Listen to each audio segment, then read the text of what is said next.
بسم الله الرحمن الرحيم الحمد لله والصلاة والسلام على رسول الله السلام عليكم ورحمة الله. Dieu dit dans la sourate les femmes An-Nisa ولو أن كتبنا عليهم أن اقتلوا أنفسكم أو اخرجوا من دياركم ما فعلوه إلا قليل. Si Dieu leur avait prescrit, leur avait rendu obligatoire de se donner la mort ou de quitter leur demeure, ils ne l'auraient pas fait. Ce verset fait allusion aux enfants d'Israël, et bien entendu, par le biais des enfants d'Israël, Dieu nous interpelle nous-mêmes, et il interpelle en premier lieu la première des générations, celle des compagnons.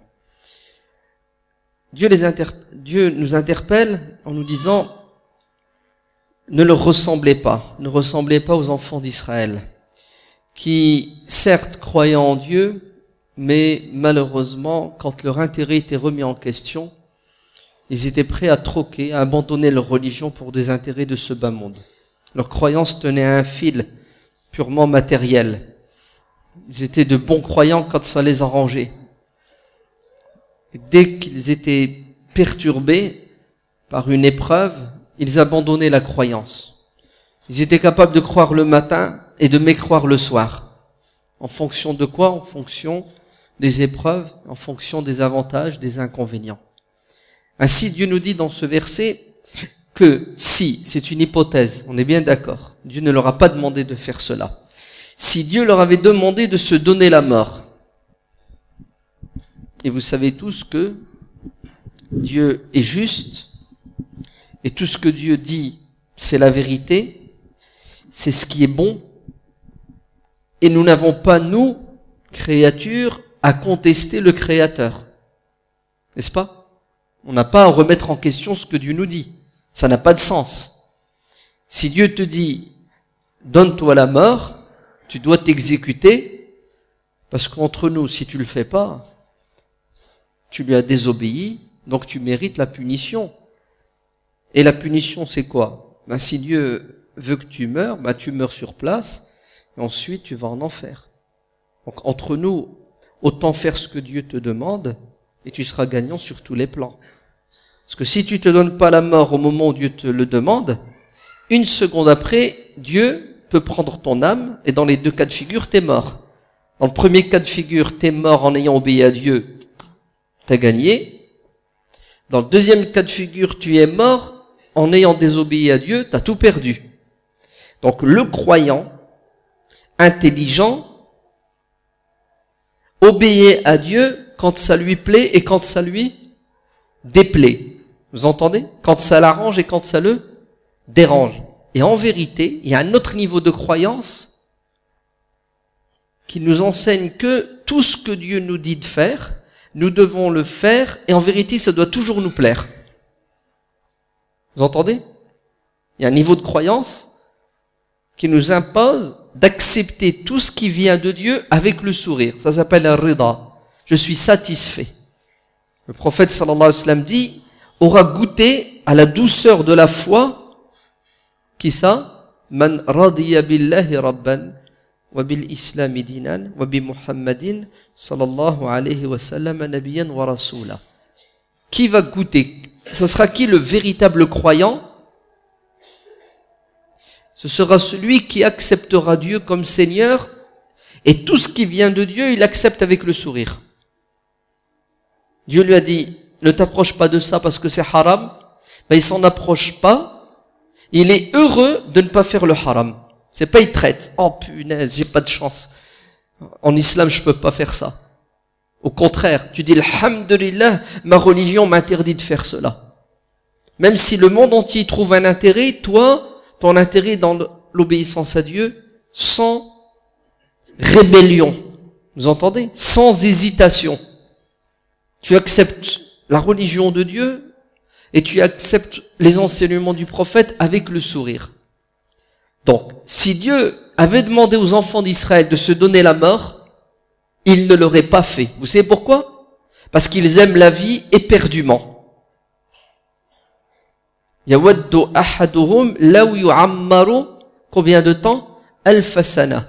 Ils auraient souhaité et aimé vivre éternellement. Ils veulent pas mourir. Le véritable croyant, la mort ne le dérange pas. Pourquoi? Parce que c'est un passage vers la vraie vie, al-hayawan. Ouais.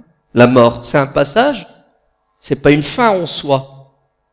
C'est un passage pour aller dans l'au-delà, et l'au-delà, c'est la béatitude, le bonheur par excellence. Donc la mort pour lui n'est pas une calamité, n'est pas un malheur. Certes, ça fait mal, parce qu'on ne veut pas quitter ce qu'on aime, mais quand tu raisonnes spirituellement, tu acceptes le choix de Dieu, parce que le choix de Dieu est meilleur que le tien. Vrai ou faux? Ouais. Tu demandes à Dieu de choisir pour toi. Parce que toi, tu vas te planter. Ça passe ou ça casse. Avec Dieu, ça marche toujours. C'est ce que ça veut dire, ça marche toujours. Ça veut dire que ce que Dieu fait de nous, c'est ça le mieux pour nous. Que l'on ait compris ou non. Et si t'as pas compris, tu comprendras un jour ou l'autre. C'est-à-dire sur terre ou dans l'au-delà. Donc, ils n'accepteront pas de se donner la mort. Pourquoi? Parce qu'ils préfèrent les jouissances de cette vie à l'au-delà. Ils préfèrent obéir à leur personne que d'obéir à Dieu. C'est clair ou c'est pas clair? C'est clair? Très bien. Virgule. J'ai oublié de dire. Entre nous, hein, c'est pas évident de se donner la mort. Hein. Vous êtes bien d'accord? C'est pas facile. C'est quand même un geste qui est lourd de conséquences. Mais la foi déplace les montagnes. Oui ou non? Très bien. Deuxième chose. Si Dieu leur avait demandé de la faire, ils la feraient pas. Vous savez laquelle? De quitter leur demeure. De déménager. D'émigrer. D'abandonner. Leur poste. Leur travail. Tous les avantages qu'ils ont. De se séparer. De se déraciner. Si Dieu leur avait demandé de partir, ils ne seraient pas partis. Pourquoi? Parce que ils aiment. Ils aiment quoi? Ils aiment leur maison, ils aiment leur boulot, leurs voisins, leurs animaux, leurs arbres, le soleil. Bref, tout être humain normalement constitué est attaché à l'endroit, le milieu où il est né, où il a grandi, où il vit. Il est attaché aux personnes qu'il côtoie tous les jours, les proches et les lointains, mais il est attaché aussi aux objets. Hein, c'est notre passé, nos souvenirs. Ainsi, tout abandonner et partir, c'est quelque chose de difficile, de très difficile. La preuve, regardez comment Dieu a mis sur le même pied d'égalité se donner la mort physique, mourir, et quitter son pays. Ce sont deux choses qui sont difficiles. La mort physique et la mort sociologique, la mort sociale. Et c'est ce que nos parents ont subi. Vous savez, nos parents, ils ont vécu ça. Nos parents, ils sont nés au bled, ils ont grandi, à l'âge de 18 ans, 20 ans, 25 ans au maximum, ils ont été déracinés, comme un jeune arbre. Et on les a ramenés en France, en Espagne, en Italie, en Europe, une terre étrangère et étrange. Même la langue, ils savent pas la parler. C'est-à-dire, ils n'ont pas la possibilité de communiquer avec l'autre. Ils communiquaient avec des signes. Et ils ont tout perdu, même leur famille. Le choc était terrible, mais nos parents étaient forts. Ils ont résisté. D'autres se seraient sans doute donné la mort. Ils n'auraient pas tenu. Dieu dit, se donner la mort physique réelle, c'est aussi compliqué et difficile. Quitter, déménager, se déraciner, c'est aussi difficile et compliqué que de se donner la mort physique. Et les enfants d'Israël n'ont pas atteint le degré de foi et de certitude de yaqin qu'ont eu les compagnons du prophète, alayhi salam. Parce que les compagnons du prophète, qu'est-ce que Dieu leur a demandé? Il leur a demandé de quitter la Mecque, de quitter leur terre natale, de tout abandonner, de tout sacrifier, de recommencer à zéro leur vie. Vous entendez? D'aller vers quoi? Vers l'inconnu. L'inconnu. Tu quittes tout, tu t'en vas, tu recommences à zéro. Tu sais pas ce qui t'attend. C'est dur, c'est compliqué, voire même pour certains, comme les enfants d'Israël, impossible. La majorité des compagnons l'ont fait. Et c'est la preuve que c'était des véritables croyants, sincères, qui aimaient Dieu et le prophète et la religion plus que, quoi? Plus que toute chose. Vous entendez? Plus que leur maison, leur voiture, leur travail, leurs amis, leurs frères, leurs sœurs, leurs femmes, leurs enfants. Voilà, c'est ça que vous devez comprendre en premier lieu de cet événement historique qui s'appelle la Hijra, parce que c'est l'événement le plus important dans la vie du prophète alayhi salam. La preuve, le calendrier musulman, il se base sur quoi? Il se base sur cet événement. Chez les chrétiens, c'est la naissance de Jésus, c'est ça? Chez nous, musulmans, c'est lorsque le prophète alayhi salam a quitté la Mecque. C'est pas lorsqu'il a reçu le Coran, lorsqu'il est né, lorsqu'il est mort. Quoique s'il y a un rigolo qui a fait ça.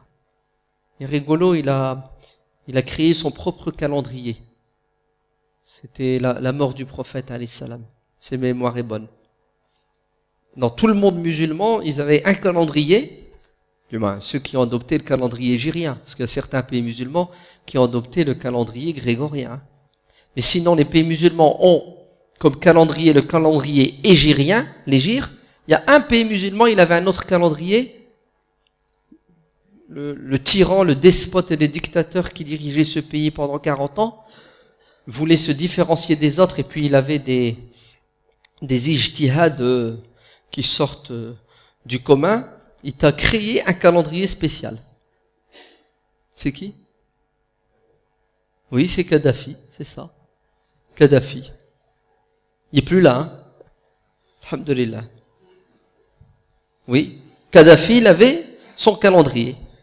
C'est-à-dire Kadhafi, vous savez ce qu'il a fait? Il a dit que Omar ibn al-Khattab, radiyallahu anhu, Ali ibn Abi Talib, parce que c'est Ali qui a conseillé à Omar. Omar, un jour, il y avait un problème. Il y a un papier, c'est écrit le mois de Sha'ban le mois de Sha'ban. Omar dit, de quelle année? Cette année, l'année suivante, l'année passée, il y a 5 ans, il y a 10 ans. Si on n'a pas une date, si on se base pas à un référent, on peut pas comprendre. Et Omar a demandé conseil à ses conseillers. Et Ali ibn Abi Talib, radiallahu anhu, lui a dit, on devrait commencer le calendrier le jour où le prophète alayhi salam a quitté la Mecque. Et c'est de là où les musulmans, en l'année 17 de l'Hégire, ils ont choisi comme calendrier le calendrier hégirien. Et Mister Kadhafi, le dictateur, fêlé du cerveau, a dit que non, moi je vais faire mieux que les compagnons. Ouais. Vous savez comment ils sont les despotes et les tyrans? Même la religion, ils veulent la changer, la transformer pour paraître, pour entrer dans l'histoire. Et c'est vrai qu'il est entré dans l'histoire, mais par la mauvaise porte. Bon, je m'arrête là. Donc, première leçon, et c'est la plus importante, vous savez c'est quoi? C'est que l'hégire avait pour objectif de parachever l'éducation des compagnons. Car 13 ans à la Mecque, le prophète sallallahu alayhi wa sallam, et Dieu à travers le Coran, et le prophète en tant qu'éducateur, modèle et exemple, va éduquer les sahaba, les compagnons. En leur disant quoi? En leur disant de croire le monde invisible, al-ghaib, l'eschatologie, ouais? Dieu, les anges, le paradis, l'enfer, la tombe. Ça s'appelle l'aqida, la croyance. D'accord? Très bien. Ils croyaient, ils ont cru, et tout au long de la révélation, Dieu ne cessera d'entretenir cette foi qu'avaient les compagnons à travers des versets qui leur rappellent sans arrêt le monde invisible. Deuxièmement, la patience. Les compagnons ont été éduqués à patienter, à encaisser, à subir, à souffrir et à ne pas réagir sous la pression de l'ennemi. Alam tara ila alladhina qila lahum kuffu aydiyakum Wa aqimus salat. Regardez ce que Dieu dit aux compagnons à la Mecque. Vous allez vous contenir. Vous subissez une pression psychologique, physique terrible. On vous insulte, on vous dénigre, on vous calomnie, matin, midi et soir. Vous entendez, hein? C'est ce que les compagnons et le prophète lui-même subissaient à la Mecque. On vous agresse physiquement, des tortures. Vous entendez? Il y a eu même des assassinats, des morts. Et les compagnons sont des êtres humains normalement constitués. Ils voulaient quoi? Ils voulaient répondre au mal par le mal. Tu me mets une droite, mon frère, je fais quoi à ton avis? Je te la rends tout de suite. C'est un réflexe. Vous êtes bien d'accord? C'est un réflexe. Tu me frappes, je dis aïe, ça fait mal. Et si je peux t'en mettre une, et tu sais pourquoi je vais t'en mettre une? Ben pour que tu ne m'en mettes pas une deuxième, tout simplement. Vous comprenez? Hein, je vais te rendre le coup, comme ça tu vas sentir la douleur comme je l'ai senti, et ça va quoi? Ça va te freiner. Mais si je te laisse, ben tu vas continuer. C'est pour ça le mal, il faut pas le laisser se répandre. Vous entendez? Celui qui fait du mal, il faut tout de suite l'arrêter. Sinon, il va y trouver un plaisir à la fin. Il va trouver un plaisir à quoi? À dominer, à écraser, à faire du mal aux autres. Fais-lui mal, tu vas voir qu'il va se calmer. Ben vous savez ce que les compagnons vont vivre. Ils vont vivre la hugra, l'injustice, et Dieu va leur dire, vous allez vous retenir. Vous n'allez pas frapper ceux qui vous frappent. C'est contre nature, c'est pas logique, c'est pas normal. Le mec qui me frappe, je dois pas lui rendre le mal. Oui. Pourquoi? Écoutez bien. Parce qu'il est plus fort que toi. Le mec qui t'a mis une droite, il s'appelle Tyson. Ouais. Toi, tu fais 45 kilos, d'accord? Squelette ambulant, et tu veux lui mettre une droite à Tyson? Mais t'as signé ton arrêt de mort, mon frère. Tu ferais mieux de faire le dos rond, de lui dire merci Tyson, parce que t'en as mis qu'une. Et rentre chez toi, va faire de la musculation. Ah bah oui, mon frère, va te préparer. Tu reviendras dans 10 ans. Il aura pris de l'âge, un peu de drogue, il sera défoncé, et là tu pourras lui en mettre une. Logique ou pas logique? T'es faible, tu n'as pas les moyens. Ils vont te manger. Et c'est ça le problème de nos jeunes. Il y a beaucoup de jeunes qui ont subi des injustices. Ils se sont fait contrôler, se sont fait arrêter. On les a piqués au vif. Et ça va piquer le jeune arabe. Ouais. Hop, tu le piques tout de suite.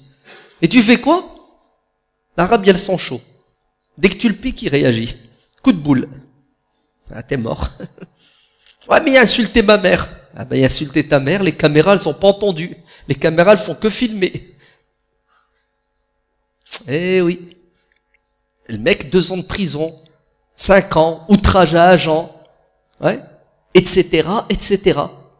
Le prof en classe, qu'est-ce qu'il fait? Il passe devant, il l'insulte, le mec il se met debout, il insulte son prof, ah, renvoyé, 6 mois, expulsé. Voilà comment ils sont les jeunes arabes, les jeunes musulmans. Des nerveux. Des nerveux de la gâchette. Pour un oui, pour un non, ils s'emportent. Il sait pas que l'ennemi a une stratégie. C'est quoi? C'est qu'il t'attire dans un piège qu'il a préparé. Tu n'as pas les moyens de répondre au mal par le mal. Donc qu'est-ce que tu fais? Tu encaisses, tu patientes et tu te prépares. Pourquoi? Pour renforcer la vérité, le vrai, le bon, le juste, pour que vienne un jour où le mal perdra la face, tout simplement. Regardez, il y a un compagnon qui s'appelle Khabbab. Il vient voir le prophète sallallahu alayhi wa sallam. On est à la Mecque. Le prophète était allongé à côté de la Kaaba. Et Khabbab se plaint. Il dit, ô messager de Dieu, tu vois pas tout ce qu'on subit? Ils nous haggarent tous les jours. Ces Arabes là, ces Mécois. Donne-nous le feu vert. On voudrait réagir.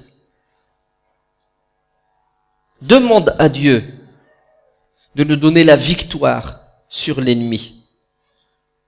Et regardez comment le prophète alayhi salam va réagir. Il va s'asseoir rouge de colère. Rouge. Alors que qu'est-ce qu'a demandé Khabbab? Ce qu'il a demandé, c'est juste. Il n'a pas demandé quelque chose d'injuste, de faux, de nul. C'est humain. On est dans la vérité, oui ou non? On est dans la vérité. Alors pourquoi on se rabaisse? Pourquoi on se laisse faire? Pourquoi on accepte les coups et on les rend pas? Le prophète sallallahu alayhi wa sallam, rouge de colère, va lui dire 1. L'histoire. Il faut bien connaître l'histoire. Il faut tirer des leçons de ce qui est arrivé aux autres. Ouais. Parce que tu vas reproduire les mêmes erreurs. Les conséquences sont terribles. Combien de jeunes sont tombés dans des pièges? Les petits frères grandissent et refont la même chose que leurs grands frères. Ils n'ont rien compris. Vous savez pourquoi? Parce qu'ils n'ont pas de mémoire historique. Vous entendez? On ne connaît pas l'histoire. On ne tire pas des leçons de ce qui est arrivé aux autres. Alors le prophète dit à Khabbab et aux musulmans, avant vous, il y a eu des gens qui ont souffert plus que vous.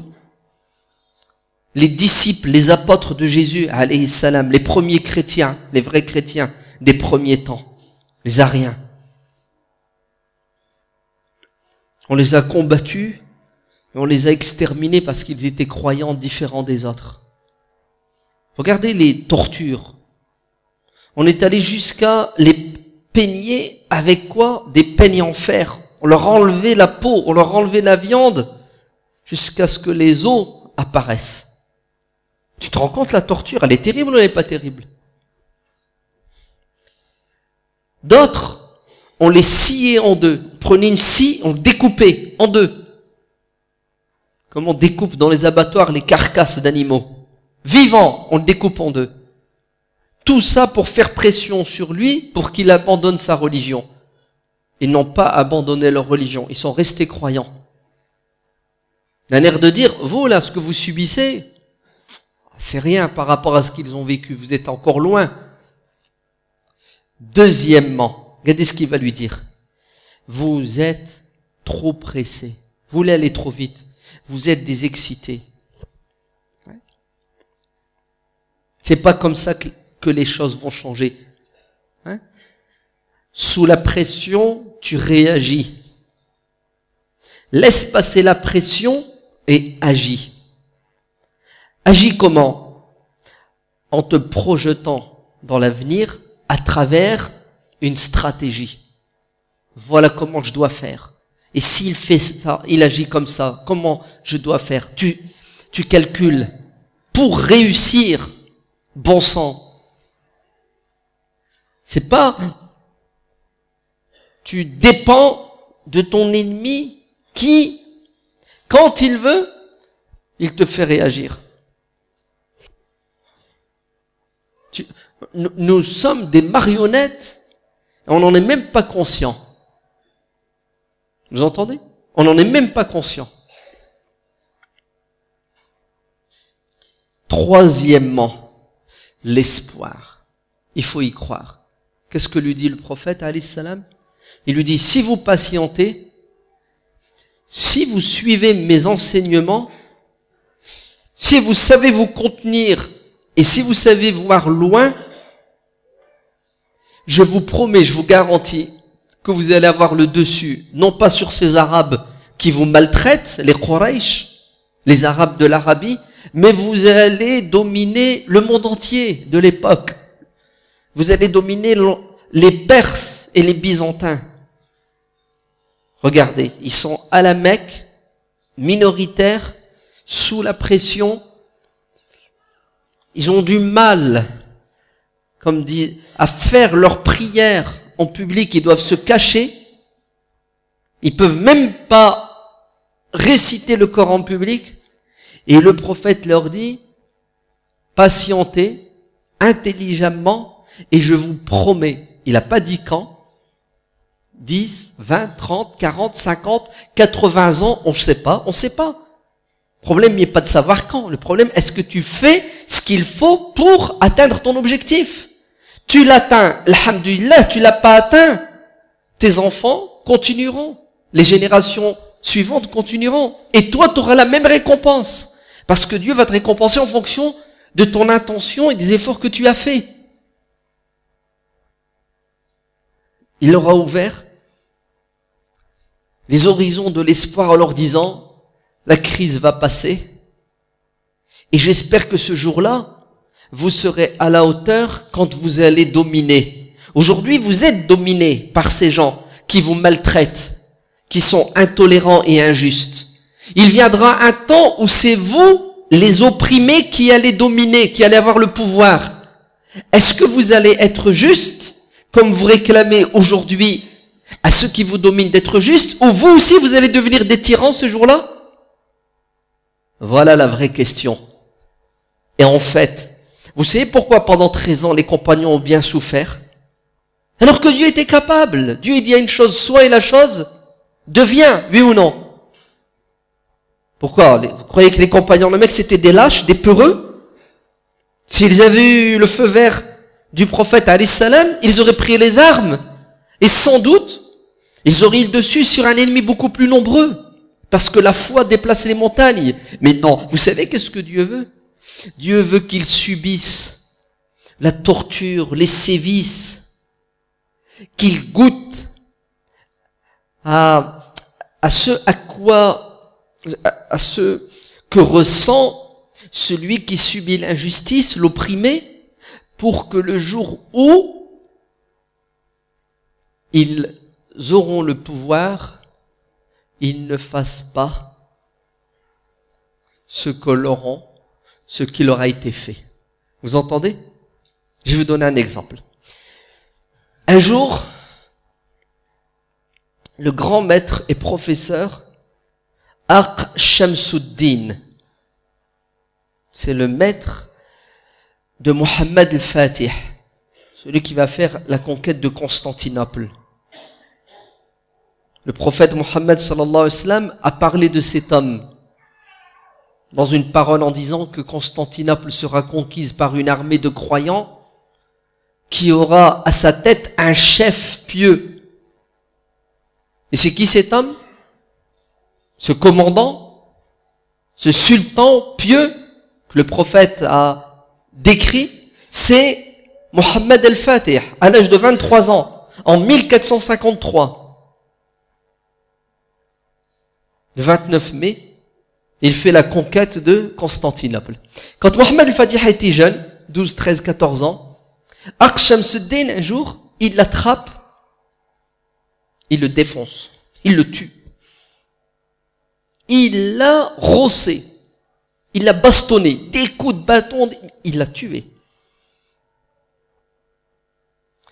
Mohammed al-Fatih dit, j'ai pas dormi pendant des nuits et des nuits, non pas uniquement parce que j'avais mal physiquement, mais j'avais mal psychologiquement. Pourquoi il m'a frappé? Qu'est-ce que j'ai fait? J'ai rien fait. Je l'ai toujours respecté. Je le respecte plus que mon père. Je l'adore, mon maître. Mais pourquoi il m'a fait ça? Mais tellement j'avais du respect pour lui, je n'osais pas lui dire pourquoi tu m'as frappé. Alors j'ai tout gardé en moi. Et ça là quoi? Toute sa vie, toute sa jeunesse, Mohammed al-Fatih, il n'a jamais oublié l'injustice qu'il a subie. Quand il est devenu calife, prise de Constantinople, l'empereur le plus puissant sur terre, un jour, il va demander à son maître, Aq Shamsuddin, il va dire, maître, j'ai une question à vous poser, est-ce que vous permettez que je vous la pose? L'adab, le respect. Il lui dit, vas-y. Il lui dit, excusez-moi, hein, l'introduction. Il lui dit, est-ce que vous vous souvenez d'un jour où vous m'avez fait? Il lui dit, oui. Il lui dit, pourquoi vous m'avez torturé alors que j'ai rien fait? C'est ce que va lui dire Aq Shamsuddin. Il va dire, pour que tu ressentes ce que ressent celui qui subit une injustice, afin que le jour où tu seras calife, tu commettras pas d'injustice. J'ai voulu que tu goûtes à quelque chose de terrible, la hugra. T'as goûté, t'as vu ce que c'est, hein? Ben, tu vas devenir un jour responsable, et sache que, si tu commets une injustice, la personne à qui tu as fait du mal ne dort pas la nuit, elle prie Dieu pour que la malédiction s'abatte sur toi. Alors sache qu'un dirigeant doit avant tout être juste, sinon il est mort. Alors compagnons, vous savez ce que vous allez subir? Vous allez subir l'injustice, vous allez retenir vos mains, vous allez vous taire, vous allez patienter, vous allez encaisser, vous allez vous endurcir. Comme ça viendra un jour où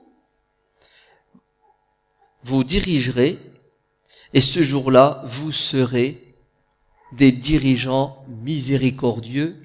Comme a dit Gustave Le Bon, l'histoire de l'humanité n'a pas connu de conquérants plus miséricordieux que les Arabes. Et en vérité, les mots ne sont pas bons. Les Arabes n'ont pas été des conquérants. Ce sont des gens qui sont partis libérer. Et ce ne sont pas des Arabes, ce sont des musulmans arabes. Hein, ils sont allés libérer les gens de l'injustice de leurs dirigeants pour répandre la justice. C'est ce qu'a dit Rib'i ibn Amir quand il a rencontré Rostom et qu'il l'a traité espèce de sale arabe. Qu'est-ce que tu viens faire chez moi en Perse? Tu viens me voler mes bijoux? Parce que les Arabes c'était des voleurs à l'époque. Pourquoi vous rigolez? Ça n'a pas changé, c'est ça?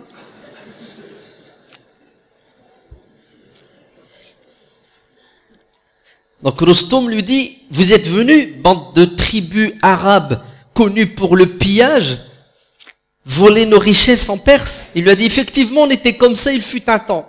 On était des voyous, des Arabes, des délinquants. On était de la racaille, oui. Sahih, hein? Les Arabes, c'était de la racaille avant l'islam. Mais Dieu nous a envoyé un homme. Il nous a ouvert le cœur et les yeux. Et aujourd'hui, tu sais pourquoi on est venu chez toi? Écoutez bien ce qu'il va lui dire. On est venu pour sortir ton peuple des ténèbres, pour les mettre dans la lumière. On est venu les libérer de l'injustice, pour qu'ils goûtent à la justice. Regardez, regardez, subhanallah, comment les premiers musulmans ont compris le message de l'islam. Très bien. Bon, je résume un peu. 1. L'objectif de l'hégire, c'était de pousser les compagnons à atteindre les hautes sphères de la spiritualité et de la soumission à Dieu en faisant un sacrifice qui équivaut à se donner la mort, se déraciner et tout abandonner pour Dieu. D'accord? Et il faut le faire quand même. Deuxièmement, vous allez galérer pendant 13 ans à la Mecque, et le jour où Dieu vous donnera le feu vert, vous allez réagir de manière juste. Vous ne deviendrez pas des despotes et des tyrans qui allaient rendre le mal par 10 mots ou 100 mots. Très bien. Qu'est-ce qui se passe concrètement? Le prophète sallallahu alayhi wa sallam est un Mécois. Il est né à la Mecque, il a grandi à la Mecque, il a toujours vécu à la Mecque. À l'âge de 40 ans, il reçoit la révélation.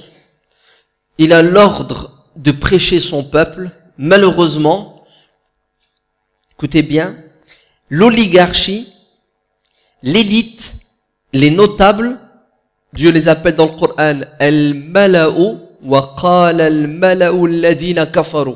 Comme ça que Dieu les appelle. Ou dans un autre verset, al-mutrafoun, les nantis. Ceux qui ont le pouvoir économique, politique, médiatique et tous les hic possibles et inimaginables. Vous savez, ces gens qui dirigent, ils ne supportent pas les prophètes. Pourquoi est-ce qu'ils ne supportent pas le message des prophètes? Parce que le message des prophètes est un message libérateur. libérateur, qui vient libérer les gens de la domination de l'homme par l'homme, pour que les gens se soumettent à Dieu le juste, car l'être humain malheureusement est souvent injuste. Ainsi, les dirigeants ont toujours déclaré la guerre au prophète.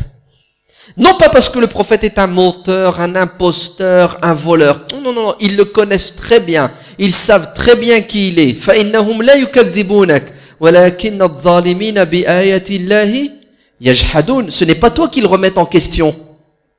Toi, en tant qu'homme, on te connaît, on sait qui tu es. Mais ils ont un problème avec la parole de Dieu, avec la vérité coranique. Parce que l'islam est venu leur dire, attendez, tous les êtres humains sont égaux devant Dieu. Tout le monde doit être soumis à la même loi. Attendez, Louis XVI, il voulait pas liberté, égalité, fraternité. Est-ce qu'il en voulait, Louis XVI? Hein? Les notables, hein, l'aristocratie, elle en voulait les principes de la révolution, elle en voulait pas. Qui c'est qui voulait de tout ça? C'est le tiers-état. Les petites gens. Regardez le message des prophètes. Dieu veut libérer les petites gens qui sont sous domination. Alors, les dirigeants de la Mecque vont combattre le prophète, alayhi salam, vont l'empêcher de parler, de s'exprimer. Fini la liberté d'expression. Ils vont utiliser toutes les armes conventionnelles et non conventionnelles pour que son message n'atteigne pas la population. Et malgré ce combat acharné, le prophète résiste et il ne lâche pas. La vie est devenue presque impossible à la Mecque. La preuve, déjà en l'année 6 de la révélation, vous avez 19 musulmans qui doivent partir parce que la vie est devenue insupportable pour eux. Et parmi ces personnes, son gendre et sa fille. Ils quittent la Mecque, ils vont en Éthiopie. Pays voisin, de l'autre côté de la mer Rouge. Parce qu'en Éthiopie, il y a un roi chrétien, juste et miséricordieux, tolérant, qui va accepter une minorité musulmane. Et un an plus tard, ils sont 86, 90 à quitter la Mecque. Mais le prophète ne part pas. Pourquoi est-ce qu'il ne part pas? Parce que pour l'instant, il peut encore prêcher sa religion. Il peut la pratiquer difficilement. Il peut prêcher difficilement, mais ça va. Il y arrive plus ou moins, avec beaucoup de conséquences. Et à un moment donné, l'ennemi a pris la décision d'éradiquer l'islam à travers un complot qui visait à assassiner le prophète sallallahu alayhi wa sallam. Voilà, il voulait faire taire à tout jamais la parole de vérité. Puisque le prophète sallallahu alayhi wa sallam ne peut plus prêcher, ne peut plus pratiquer sa religion et la partager avec les autres, Dieu lui dit, maintenant tu t'en vas. Mais tant que le prophète avait la possibilité de prêcher, il lui a été demandé de rester malgré les difficultés et malgré l'opposition acharnée des dirigeants. Parce que le prophète a un objectif, vous savez quoi? C'est de sauver le peuple.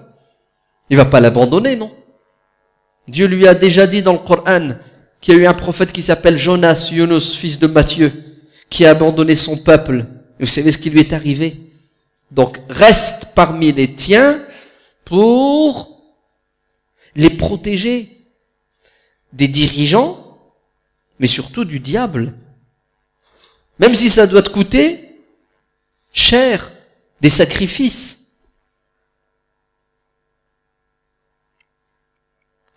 J'ai oublié de vous dire qu'à la Mecque, à l'époque, c'est pas l'islam qui dirigeait, vous êtes bien d'accord. Hein? Elle était dirigée par des polythéistes. Non, elle était dirigée par des ennemis, c'est pas des non-musulmans. Non, non, non. Parce que l'Éthiopie était dirigée par des non-musulmans. Mais c'était un pays où il y avait de la justice. Donc les musulmans peuvent y vivre. La Mecque était dirigée par des non-musulmans haineux, agressifs. Et à un moment donné, ils ont poussé le bouchon trop loin. Et là, le prophète alayhi salam devait partir. Une première leçon. Là où tu es, et tu peux y pratiquer ta religion, et tu peux t'exprimer en toute liberté, tu es chez toi, cher frère musulman, que ce soit un pays musulman ou non musulman. Vous me suivez? C'est clair ou c'est pas clair? Car l'objectif, c'est d'adorer Dieu. Et la terre appartient à Dieu. Et si tu n'as pas d'obstacle et d'entrave dans la pratique de ta religion, alors tu es chez toi, là où tu es. Par contre, si tu es dans un pays musulman et un dictateur qui t'empêche de pratiquer ta religion, tu dois faire quoi? Tu dois quitter. Et pourtant, c'est un pays musulman. Hein. Ouais. La population est musulmane à 99%. Mais malheureusement, il y a un despote et un tyran qui combat. Par exemple, c'est ce qui est arrivé à nos frères tunisiens dans les années 80. Ils ont quitté la Tunisie par milliers.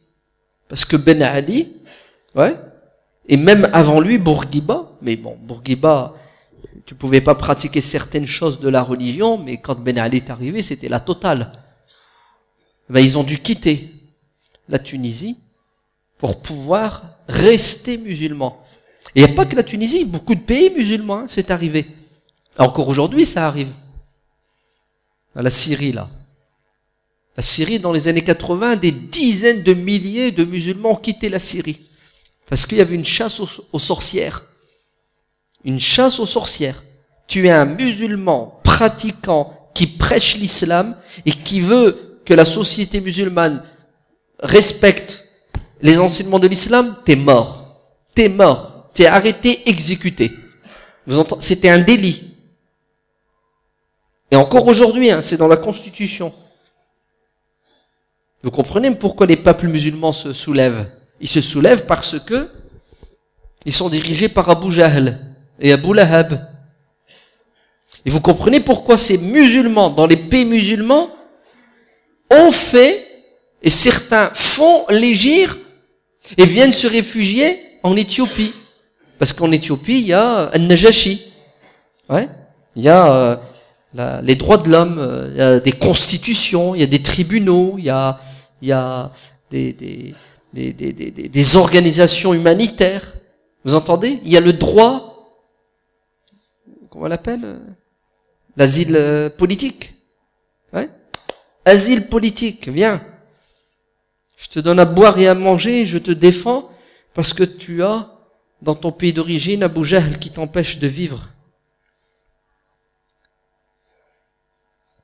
Donc, juste une parenthèse hein, par rapport à certains frères qui te disent c'est haram d'habiter en France, parce que la France c'est pas un pays musulman, on doit aller habiter dans un pays musulman.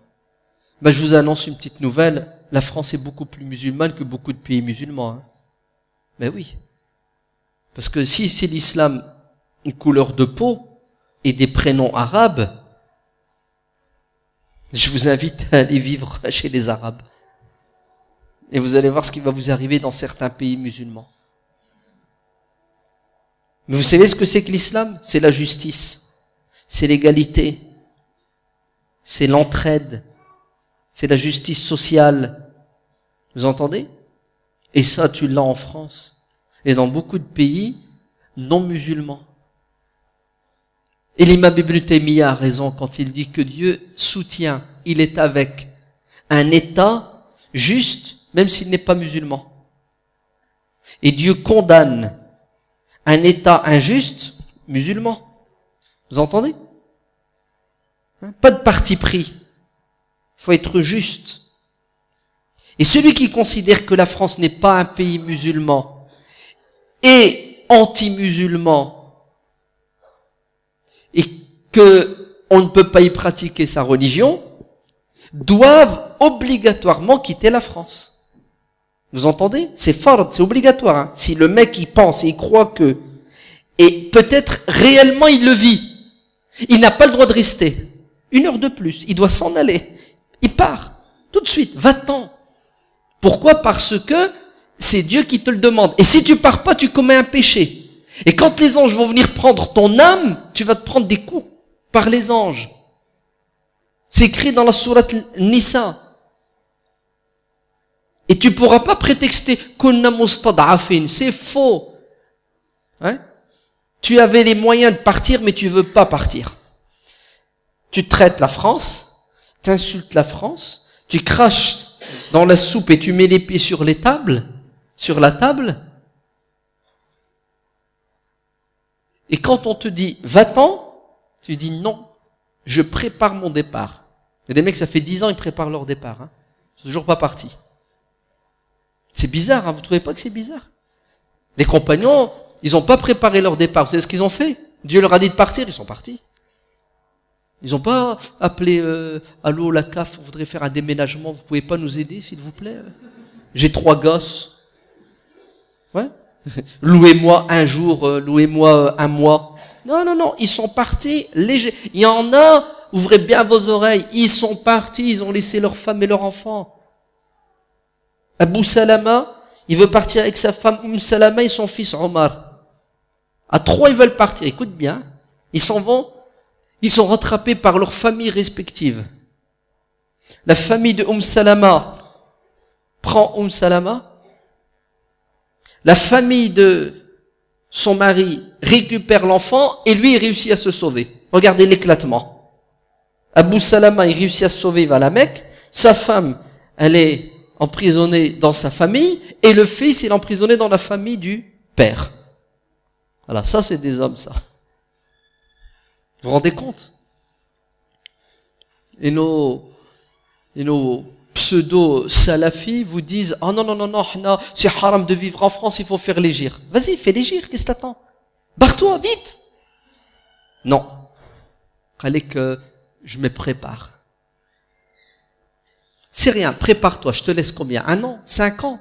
Vas-y, prépare-toi. Mais s'il te plaît, le jour où tu partiras, c'est un aller simple. Parce que les compagnons, ils ont quitté la Mecque, ils ne sont pas revenus à la Mecque. Car celui qui délaisse quelque chose pour Dieu ne doit pas revenir sur ce qu'il a délaissé. Vous entendez, hein? Les gires, on rigole pas avec. Les Sahaba sont jamais revenus à la Mecque. D'ailleurs, pour eux, c'était interdit de revenir à la Mecque. Ils n'avaient pas le droit de rentrer à la Mecque. Parce que la Mecque, ils ont laissé leur maison lillah, ils ont laissé leur business pour Dieu. Et on ne revient pas sur ce qu'on a laissé pour Dieu. Je ferme la parenthèse. Très bien. Le prophète sallallahu alayhi wa sallam ne pouvait plus prêcher sa religion. C'est-à-dire qu'il n'y avait plus de liberté d'expression. Il n'a même pas réussi, quand il est revenu de Taïf, à rentrer à la Mecque. Parce que l'ennemi le lui a interdit. Il a dû se faire protéger par Al-Mut'im ibn Adi. Donc la situation est devenue invivable et impossible. Et là, l'ange Gabriel vient voir le prophète alayhi salam et il lui dit que Dieu lui ordonne, lui et les croyants, de quitter cette ville où il n'est plus possible d'être, de rester et de prêcher l'islam, pour aller dans une autre ville. Il y avait un choix, et le choix s'est arrêté sur une ville qui s'appelle Yathrib, pour plusieurs raisons. L'une des raisons, c'est que c'est une ville, c'est une oasis déjà, et deuxièmement, on a 2 tribus importantes qu'on appelle les Haus et les Khazraj, qui, quelque part, à un moment donné, ont des liens de parenté avec les Mekwa eux-mêmes, les Adnan et les Qahtan.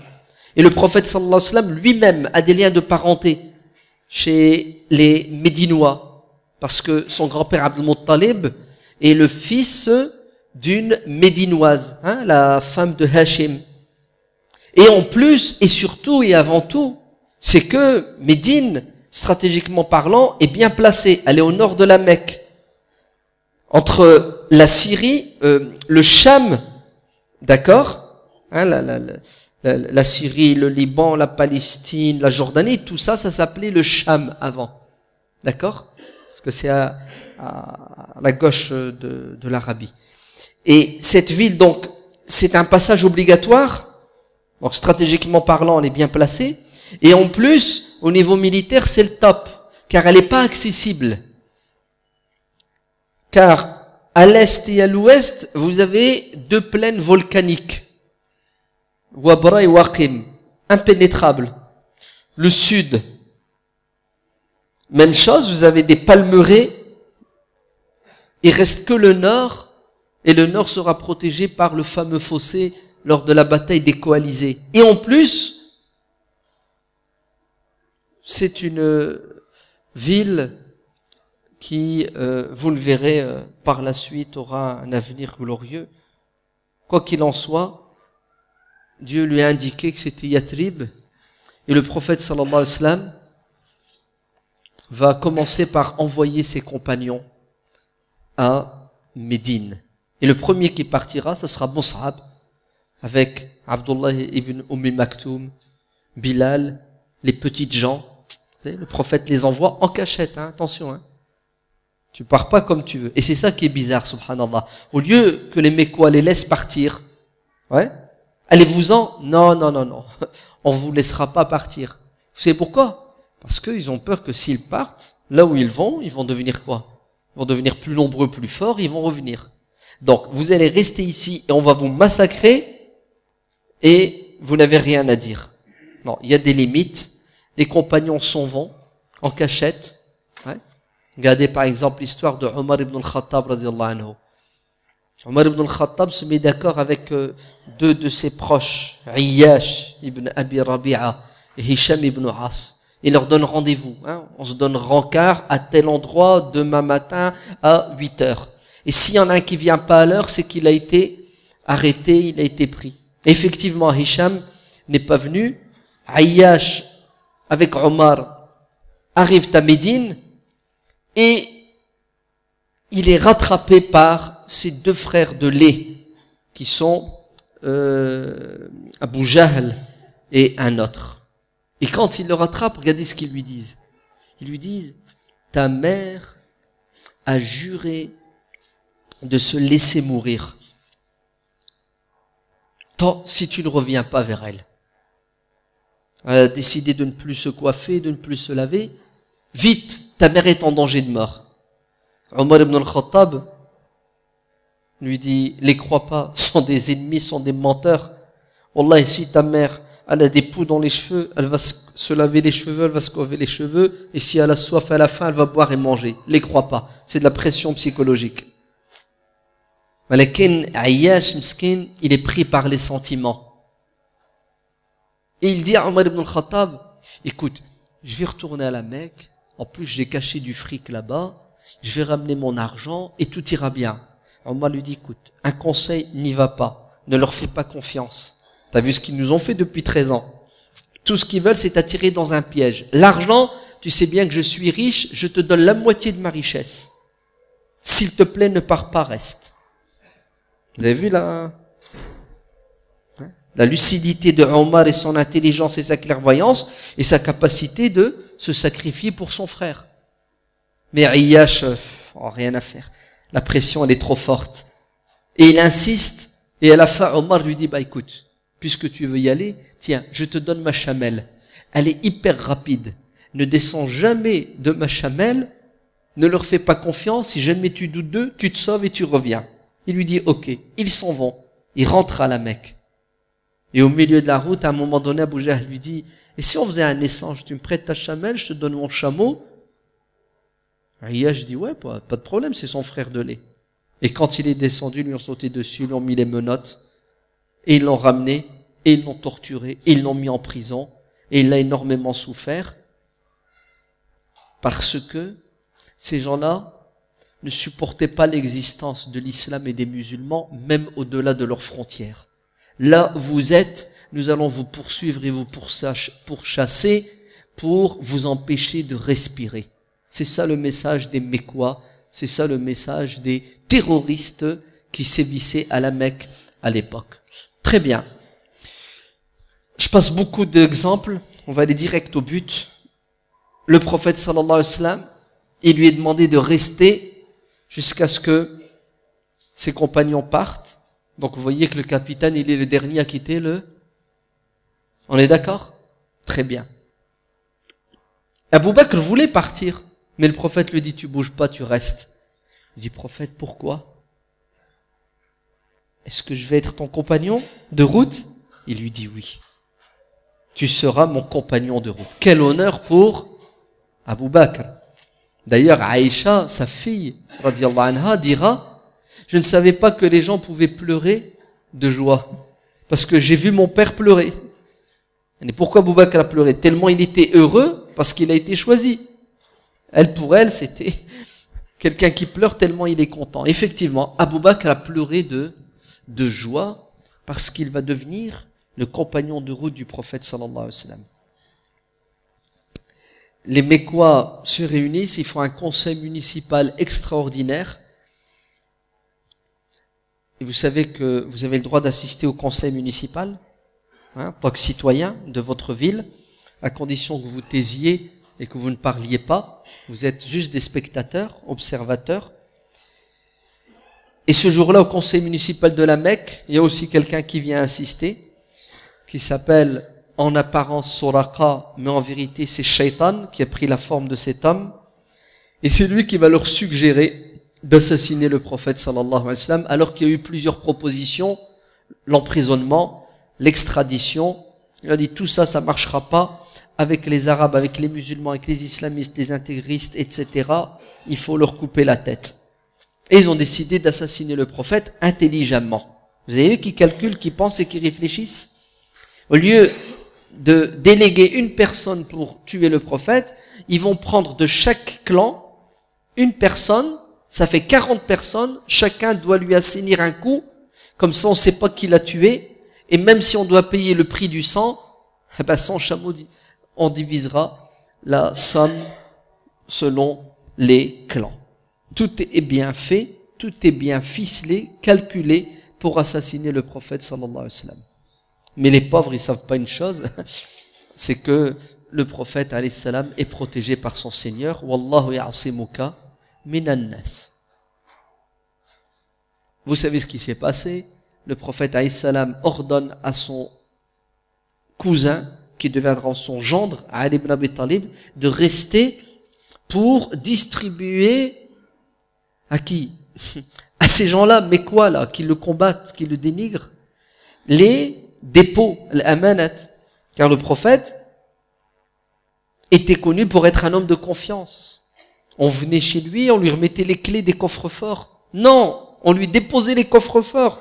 Il dit, tiens, garde mon argent, garde mon or. C'est fort quand même, hein.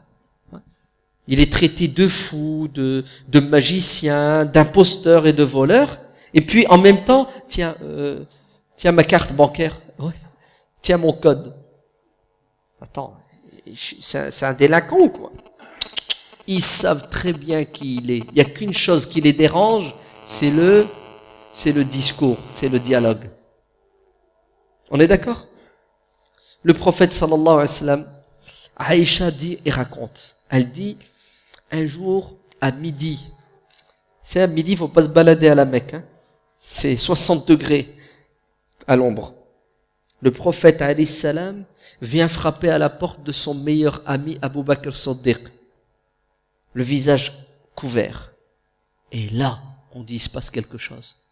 À midi, il n'y a pas un chat dans la rue. Si le prophète vient à ce moment-là, c'est que c'est important, hein, loin du regard des gens. Le prophète rentre, il salue Abu Bakr et il lui dit, fais sortir des gens qui sont ici. Abu Bakr lui dit, c'est ta famille, prophète. Regardez comment le prophète alayhi salam prend ses précautions. Il va discuter de quelque chose, de quoi? De secret, d'important. Il fait attention. Vous entendez? Tenez vos langues. Ne parlez pas. N'importe quand, n'importe comment, n'importe où, en la présence de n'importe qui. Car ce que vous allez dire peut se retourner contre vous. faut être malin, éveillé, intelligent. T'as un ennemi, ruse. Sinon, tu vas tomber dans le piège de ton ennemi. Al-harbu khud'a. Non, prophète, tu n'as rien à craindre. Ces gens-là tiendront leur langue, ce sont des gens de confiance. Et là, le prophète alayhi salam dit à Abu Bakr, j'ai reçu l'ordre de quitter la Mecque demain matin. Abu Bakr, il avait déjà préparé des montures et tout ce qu'il faut. Et le prophète alayhi salam ne va pas profiter de la gentillesse et de la générosité d'Abu Bakr. Il va dire, je paie ma monture. Et là, ils vont faire le plan d'action. Vous entendez? Abu Bakr et le prophète alayhi salam vont préparer ce voyage extraordinaire. Ils n'ont pas fait comme font les musulmans d'aujourd'hui. Quand ils veulent faire quelque chose, c'est ce qu'ils disent. Allez, ntawakklu ala Allah. C'est ce que c'est dire ntawakklu ala Allah. Allez, on place confiance en Dieu. C'est ce que c'est dire on place confiance en Dieu chez les Arabes aujourd'hui. Ça veut dire on fait pas ce qu'il faut, mais comme on est musulman, Dieu tient avec nous, on n'aura pas de problème. Tu peux rouler sans assurance, sans permis, tu peux même sans mettre de gasoil. Il est dans le rouge, ça clignote depuis 2 jours. Alex, c'est rien. On va à la mosquée, Allah il va nous protéger. Ils sont comme ça. Hein. Et le mec qui révise pas pour son bac, c'est ce qu'il fait. Il jeûne. Alex, je jeûne, la piété. Avec la piété, on va réussir. Jeûne, tu vas voir. Ton bac si tu vas l'avoir. Mais c'est incroyable comment les musulmans se comportent. Ils sont tombés dans des dérives au niveau de la aqidah qui font que il n'y a rien qui fonctionne et qui marche. La raison, ils l'ont mise de côté dans le din. Quand il s'agit de la religion, quand il s'agit du boulot, quand il s'agit de la dunya, le mec, il est pointilleux, très perspicace. Quand il s'agit du din, fini. Encéphalogramme plat. Le cerveau, il marche plus. Il tombe dans le tawakkul. Pseudo-confiance en Dieu. Pour éviter les efforts. Alors que Dieu dans le Coran dit, Fa'ida azamta, fatawakkal ala Allah. Quand tu décides fermement de faire une chose. Et ça veut dire quoi, t'as décidé fermement? Ça veut dire tu l'as pensé, tu l'as cogité. Tu as fait un plan, un programme. Maintenant, tu places confiance en Dieu. On a le contraire. On place confiance en Dieu, on lui demande de l'aide et on n'a rien fait. Et Dieu, il doit tout faire. Donc, attention. La sunna du prophète, alayhi salam, c'est de se projeter dans l'avenir, de faire des calculs et des plans. Vous savez que le prophète, alayhi salam, il mettait de côté de la nourriture pour 1 an. Il avait un congélateur, il mettait sa viande pour 1 an. Il avait des moyens pour conserver et garder de la nourriture pour 1 année. Vous savez comment il pensait, il voyait loin, il calculait. Alors il va s'asseoir avec Abu Bakr et ils vont te faire un plan du tonnerre. En voyant, tôt le matin, il sort et il dit à Ali ibn Abi Talib de dormir dans son lit. Et il s'en va avec Abu Bakr. Et au lieu de remonter vers le nord, car Médine se trouve au nord, c'est ce qu'il fait. Il va vers le sud de la Mecque pour se réfugier dans une grotte. Pourquoi? Parce qu'il sait très bien que quand ils vont découvrir qu'il les a bien eus, ils vont le courser, ils vont chercher à l'avoir. Donc le prophète, alayhi salam, a 2 coups d'avance sur eux, 10 coups d'avance. Il va pas vers le nord parce que instinctivement l'ennemi va se diriger vers le nord, la route, l'autoroute qui mène à Médine. Alors le prophète alayhi salam va leur faire à l'envers. Il va vers le sud et il se réfugie dans une grotte. Et il attend que les poursuites s'arrêtent. C'est pas mal, hein? C'est puissant quand même. Hein. Au passage, le prophète alayhi salam, quand il est sorti de sa maison, Ils étaient là, ils l'encerclaient. Hein. Il est passé devant eux, ils ont vu que du feu. Regardez le miracle. Vous avez vu? Vous avez vu le miracle? Et en même temps, il fait des calculs. Vous avez compris? Tu calcules, tu réfléchis, tu penses, tu places confiance en Dieu, et Dieu fait ce qu'il veut. Mais ils l'ont pourchassé. Pendant plusieurs jours. Et à la fin, ils ont arrêté de courir comme des malades, ils se sont mis à réfléchir. Ils ont dit, il nous a bien eu nous arnaquer. Il n'est pas parti vers le nord, vers Médine. Il doit être quelque part. Et là, ils ont élargi les recherches vers le sud. Et ils vont remonter jusque la grotte où il était avec Abou Bakr. Et regardez à nouveau l'intervention de Dieu. C'est ça. Vous avez vu le miracle? Vous avez vu l'intervention de Dieu? Après avoir fait ton devoir, le reste ne dépend plus de toi.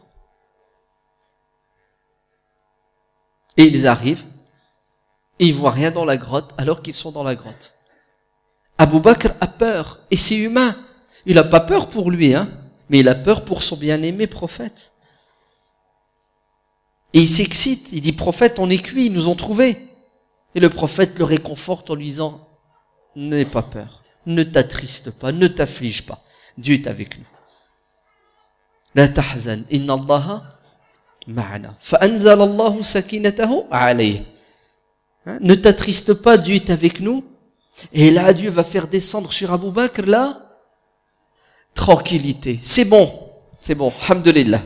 Je dors tranquille, j'ai plus rien à craindre. Parenthèse, hein, juste une parenthèse. Vous avez vu? Abou Bakr était préoccupé par le devenir du prophète, alayhi salam, et Dieu l'a apaisé en descendant sur Abou Bakr la sérénité et la paix. Franchement, vous ne trouvez pas qu'Abou Bakr c'était quelqu'un de bien quand même pour que Dieu descende sur lui? Ouais, Abou Bakr, tout le monde est d'accord que ce verset parle de qui? D'Abou Bakr. Et malgré ça, les chiites traitent Abou Bakr d'égaré, de voleur. Il faut le dire quand même, non? Il faut le dire. Regardez comment les chiites ne réfléchissent pas. Les chiites sont pris par la passion. Et la raison, chez eux, passe au second plan. Je me souviendrai, il y a 30 ans, j'étais à la fac. Et un chiite, il m'a dit, non. La sakina, elle n'est pas descendue sur Abou Bakr, elle est descendue sur le prophète, dans la grotte. فَأَنْزَلَ اللَّهُ سَكِنَتَهُ عَلَيْهِ, sur lui, sur le prophète. Mais rigolo, le prophète, il n'en avait pas besoin. Le prophète, il n'avait pas peur. Vous entendez? La preuve, le prophète, il a dit à Abou Bakr, n'aie pas peur. Il ne se l'est pas dit à lui-même.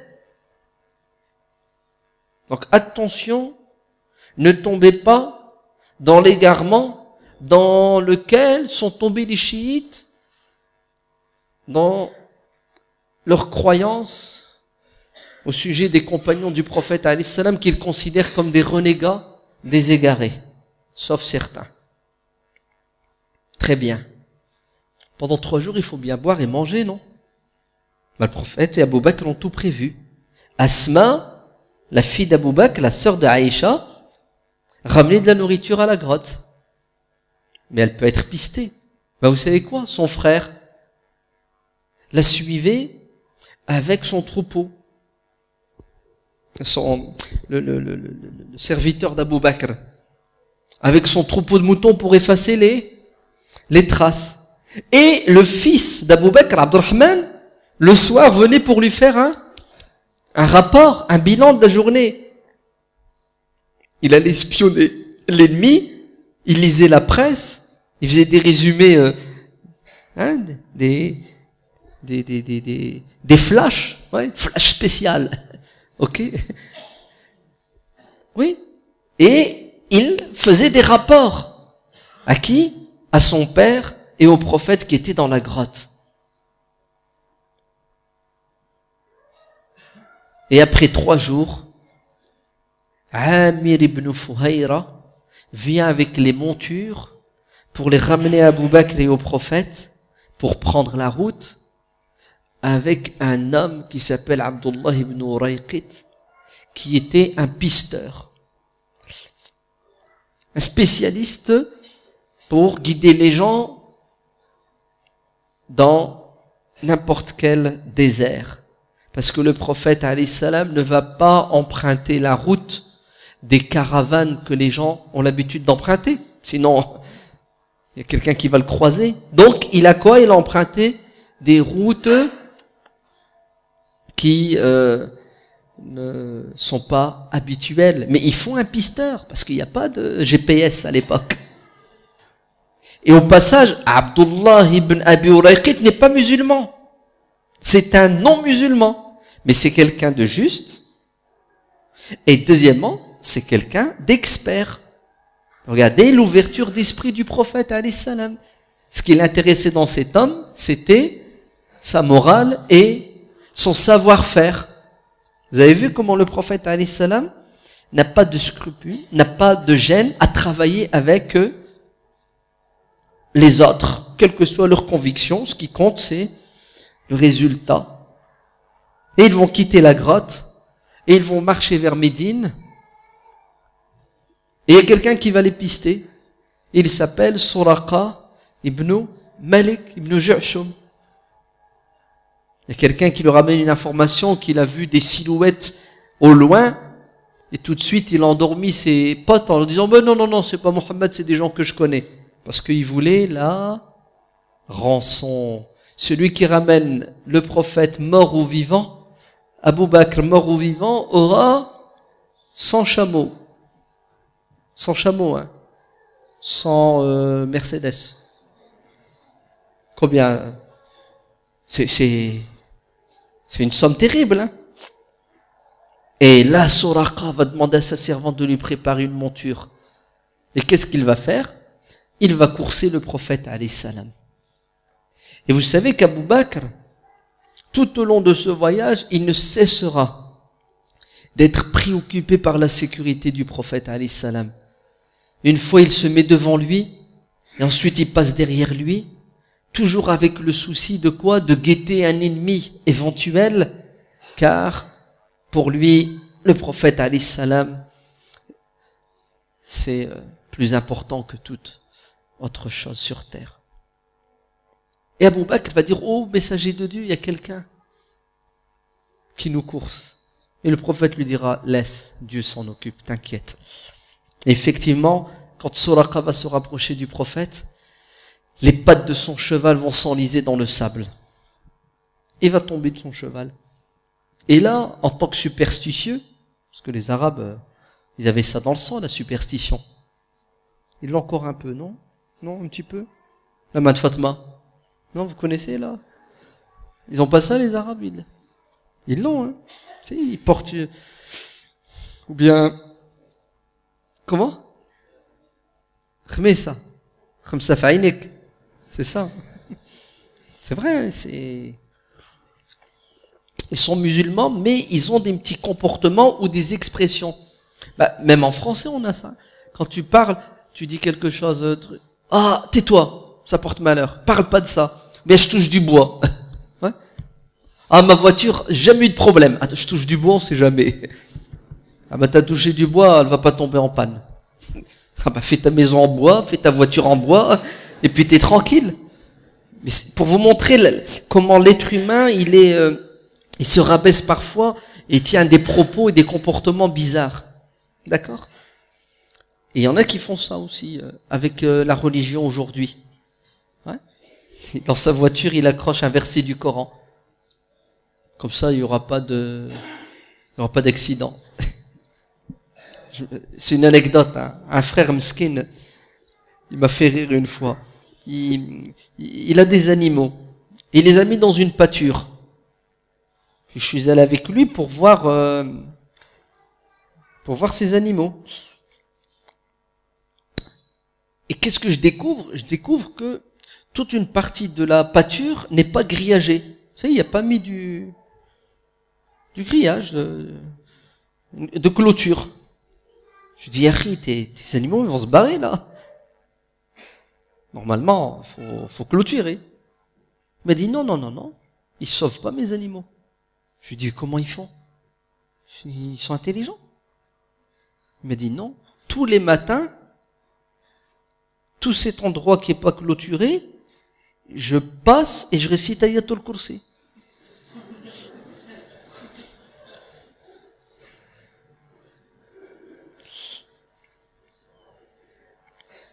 Moi, j'ai pas pu rigoler parce que je vais le blesser. Mais quand tu entends et tu vis des choses comme ça, tu te dis, je comprends pourquoi l'islam, pourquoi les musulmans aujourd'hui sont dans cette situation. Allah l'Adim. Ils récitent Ayatul Kursi au lieu de mettre du grillage. Comme ça, ces moutons, ils vont pas se barrer. Alors, il est évident qu'ils se sont barrés, hein, vous le savez ça. Ouais. Ayatul Kursi, elle n'arrête pas les moutons. Elle n'est pas faite pour, non? Non, mais c'est terrible comment les musulmans ont sacrifié la raison et ils sont tombés dans la superstition au nom de la religion. Vous entendez? C'est grave, hein? Bon. Allez, je vais lancer une bombe et puis après, on en reparlera une autre fois. Le musulman aujourd'hui, il a mal à la dent. Il appelle pas le dentiste, il appelle l'imam. Allô, je voudrais l'imam. Pourquoi? Pour une roquia. Pourquoi? J'ai mal à la dent. Ah oui, tu peux passer à 10h, viens. Et l'imam, il se le fait à 10h. Il vient, il lui récite ce qu'il veut. Et il lui donne à boire, ouais, de l'eau bénite, c'est ça? Et bien entendu, au passage, il lui prend 30 €. Ça dépend de la maladie, en fait, hein, 100 €. Et c'est pas remboursé par la Sécu, hein, je vous le dis, hein. Ça marche pas, hein. C'est pas grave, ça? Oh, des musulmans. Le mec, il est bac plus 15. Il y a un problème dans son couple. Allez, je vais aller voir l'imam. Vois-toi d'abord dans le miroir. Et peut-être tu lui fais peur à ta meuf. Tu es devenu un monstre. D'accord? Ensuite, il y a de la thérapie de couple. Il y a des spécialistes. Demande conseil. Mais l'imam n'est pas fait pour réciter Ayatul Kursi sur ta dent, mon frère, pour qu'elle guérisse. Il y a un médecin, il s'appelle un dentiste.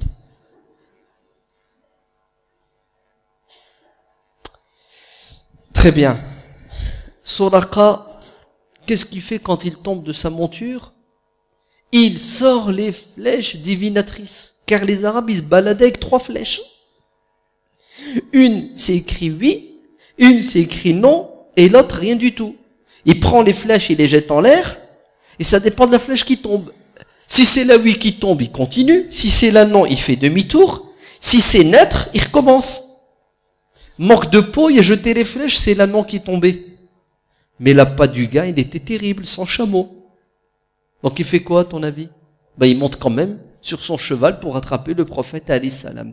Donc vous avez vu la superstition. Quand elle va pas dans le sens du business, qu'est-ce qu'on en fait? On l'attège. Il continue. Il se rapproche. Et à nouveau, boum, il tombe. Et à 3 reprises, et à la fin, il a très bien compris que c'était plus du hasard, mais c'était que la volonté de Dieu, et que cet homme était protégé, qu'il ne pourrait rien faire. Et là, il interpelle le prophète, et lui dit, Ya Muhammad, tu n'as plus rien à craindre de ma part. Je dirai à personne où tu es. Je te demande juste une chose, c'est donne-moi un papier où tu écris que les musulmans ne devront rien me faire parce que je ne t'ai rien fait. Le prophète demanda à Ibn Urayqit de lui écrire et il lui a écrit effectivement un papier qui garantissait sa sécurité, lui et sa tribu. Et des années plus tard, après la prise de la Mecque, juste après la bataille de Hunayn, Suraqa viendra avec ce papier et le prophète alayhi salam dira aux gens, laissez-le, il a ma protection, lui et toute sa tribu, et Suraqa va se convertir à l'islam et devenir un bon musulman. Le prophète continue sa route, le voyage va durer plusieurs jours, il va arriver à Médine. Avant Médine, il s'est arrêté à un endroit qui s'appelle Quba. Il va y passer quelques jours. Il va même y faire la prière du vendredi. et ériger la première mosquée. Et ensuite, il va rentrer à Médine. Le reste de l'histoire mérite une autre conférence. L'installation du prophète alayhi salam à Médine. Il faut que je m'arrête parce que les aiguilles de la montre sont sans pitié. Je résume, et ensuite on passe au débat et après au repas. Qu'est-ce qu'on doit retenir de l'Hégire? C'est un moment fondamental et important, voire le plus important de la sira, de l'histoire, puisque c'est un tournant, car une fois arrivé à Médine, Dieu révèle un verset du Coran qui dit « Uzina lillazina yuqataluna bi annahum zulimu wa anna Allah ala nasrihim laqadir » Voilà. Vous avez subi l'injustice, vous avez été opprimé pendant des années. Maintenant que vous êtes devenu indépendant, que vous avez créé un État qui a à sa tête le prophète alayhi salam, maintenant que vous êtes libre, maintenant que vous pouvez vous organiser militairement, économiquement, politiquement, culturellement, maintenant vous avez les moyens et la possibilité de quoi? De répondre à votre ennemi qui veut votre peau. Avant, vous n'étiez pas prêt. Maintenant, vous l'êtes, la porte est ouverte. Effectivement, c'est ce qui va se passer. Les Quraysh, le prophète leur a échappé. Ils vont pas s'arrêter là. Vous savez ce qu'ils vont faire? Ils vont aller jusque Médine et essayer de l'assassiner. Et là, le prophète sallallahu alayhi wa sallam et les compagnons vont prendre la décision, et c'est Dieu qui leur autorise cela, de répondre aux attaques militaires, aux agressions de l'ennemi. Et vous verrez dans la foulée, il y aura la fameuse bataille de Badr, qui a été précédée par quelques expéditions militaires. Effectivement, on est passé maintenant à une situation où la communauté musulmane s'affirme, alors qu'avant, elle était dans une posture où elle n'avait pas les moyens de s'exprimer. Donc ça, c'est le premier enseignement. Le deuxième, les compagnons du prophète, radiyallahu anhum, ont été choisis par Dieu pour accompagner le prophète. Ils sont le fruit de l'éducation prophétique et coranique. Regardez le résultat. Dieu leur a dit, vous quittez la Mecque, vous abandonnez tout. Ils ont tout quitté, tout abandonné. Vous entendez? Et ils ont tout abandonné. Suhaib ibn Sinan al-Rumi, il fait l'hégire, il se fait arrêter par les Mécois. Ils l'encerclent. Vous savez ce qu'ils lui disent? Ils lui disent, tu t'en iras pas comme ça. Tu es un étranger qui s'est installé à la Mecque. On t'a accueilli. Tu t'es fait une fortune, tu t'en iras pas comme ça. Il leur a dit, écoutez, vous savez très bien qui je suis, un archer exceptionnel. Tant que j'ai des flèches dans mon carquois, vous ne pourrez pas m'avoir vivant. Donc allez-y, si vous êtes des hommes, venez. C'est ce qu'ils lui ont dit. Ils lui ont dit, c'est pas toi qu'on veut, on veut ton fric, ton argent. Il a dit, très bien, vous voulez mon argent? Il est dans telle banque, et voilà mon code secret. Vous savez ce qu'ils ont fait? Ils ont dit, tu peux partir. Il est parti, ils sont rentrés à la Mecque, ils ont ouvert le coffre et ils ont trouvé l'argent. C'est impressionnant, non? Il aurait pu mentir, oui ou non? Il aurait pu leur donner un faux code et se barrer. Non. Les musulmans de l'époque ne mentaient pas, parce qu'ils ne voulaient pas que l'ennemi récupère ce mensonge et fasse une émission, envoyé spécial, enquête. Ils vont utiliser. C'est pour ça que les musulmans faisaient très très attention. Alors que c'est la guerre, non. Attention. L'image de l'islam est plus importante que les millions d'euros que Suhaib leur a laissés. Et entre nous, ils sont partis, ils l'ont cru. Ils l'ont cru. Ils ne sont pas dit, il nous a pompé, il nous a menti. Non, non, ils savaient très bien que les musulmans avaient une parole. Quand il est arrivé à Médine, vous savez ce que lui a dit le prophète, alayhi salam? Le prophète lui a dit, ce n'est pas perdu. Il lui dit, prophète, comment tu le sais? Il lui a dit, Dieu m'a révélé un verset du Coran. وَمِنَ النَّاسِ مَنْ يَشْرِي نَفْسَهُ ابْتِغَاءَ مَرْضَاتِ اللَّهِ. Il y a parmi les gens certains qui sont prêts à tout sacrifier pour plaire à Dieu. Rabih al-bayh ya Souaib. T'as fait une bonne transaction commerciale. T'as tout abandonné ton argent pour plaire à Dieu et à son prophète. T'as tapé dans le mille. Franchement, c'est puissant ou c'est pas puissant? C'est puissant. Voilà, j'en ai du mal à cotiser 20 € pour la mosquée. Pourquoi on a du mal à donner 20 €? Sohaib, il a donné tout son argent pour plaire à Dieu, pour rejoindre le prophète, pour être à ses côtés. Oui ou non? Et on a du mal à lâcher 20 € par mois de cotisation à la mosquée. Allez, vous croyez qu'on est en train de raconter tout ce qu'on raconte pour passer une bonne soirée? C'est pas gentil, là, on a perdu notre temps. On est en train de parler de cela pour nous imprégner, pour lever notre niveau. Les compagnons ont tout abandonné. C'est ça l'hégire.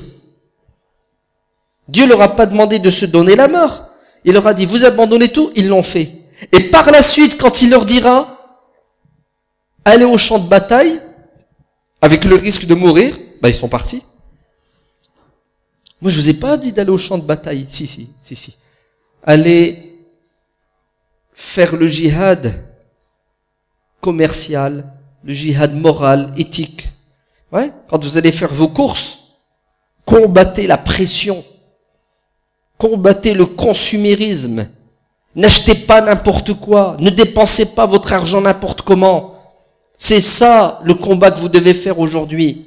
Quand vous êtes assis chez vous, combattez la télécommande.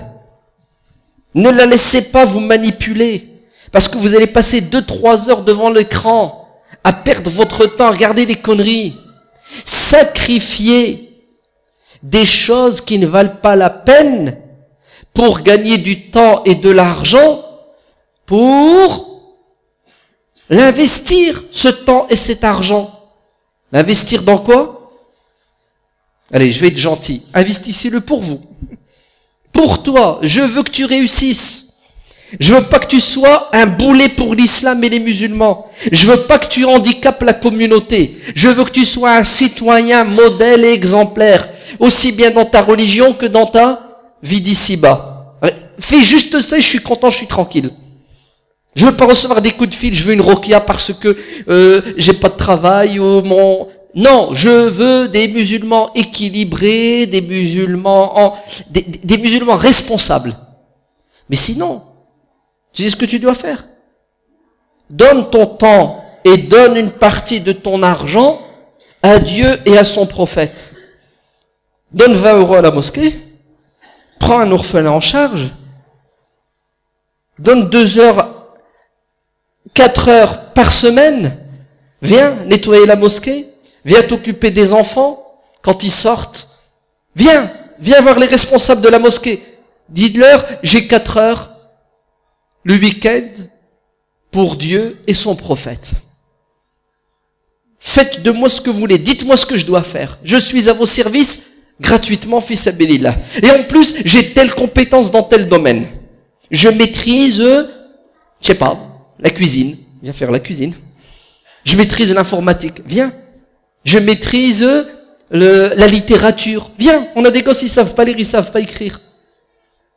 Voilà, c'est ça l'hégire. Vous entendez? Les compagnons ont tout donné. C'est pour cela le prophète alayhi salam a dit, la hijrata ba'da al-fath walakin jihadun wa niyatun. Écoutez bien. Après la prise de la Mecque, il n'est plus demandé aux musulmans de quitter leur ville pour aller rejoindre le prophète. Khalas, il est devenu fort puissant. Mais, cet effort que les compagnons ont fait, qui ne nous est pas demandé de faire, doit être substitué par un autre effort. Le prophète l'a dit. Après la prise de la Mecque, il n'y a plus d'hégire. Mais vous savez qu'est-ce qui reste? Jihadun wa niyya.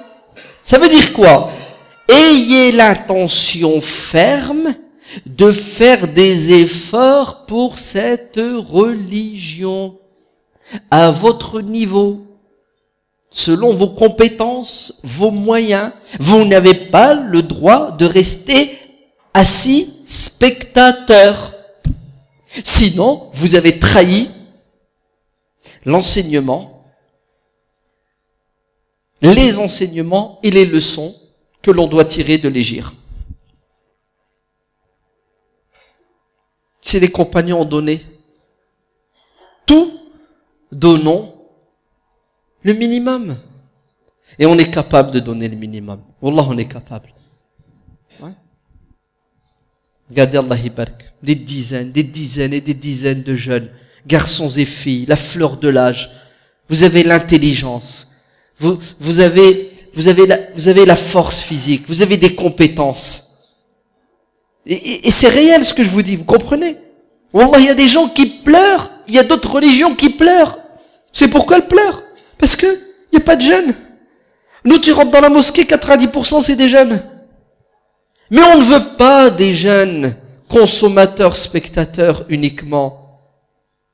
Nous voulons des jeunes producteurs, des jeunes qui ont un esprit inventif, des jeunes volontaires, des jeunes ambitieux, des jeunes qui gèrent leur temps et leurs moyens et leurs compétences. Des jeunes qui s'assoient et qui font des plans et des programmes à court, moyen, long terme, pour leur vie personnelle, leur vie de famille, pour la communauté, pour la société. Des jeunes bâtisseurs. Des bâtisseurs. Vous entendez? Et vous verrez, Inch'Allah, que c'est que du bénéfice pour vous, pour votre communauté et pour notre société française, qui a besoin d'un nouveau type d'arabe. Parce que notre société, malheureusement, vous avez vu la catastrophe. Mais le jour où notre société, elle va découvrir que, non, regardez, on a des jeunes, masha'Allah, super, des top modèles, dans tous les sens du terme, elle va dire, ah, enfin, la France n'est plus en danger. Je vais m'arrêter ici.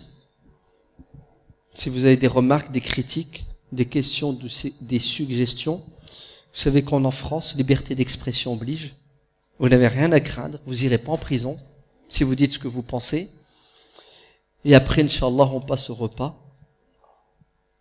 À vous la parole. Si vous n'avez rien à dire, tant mieux.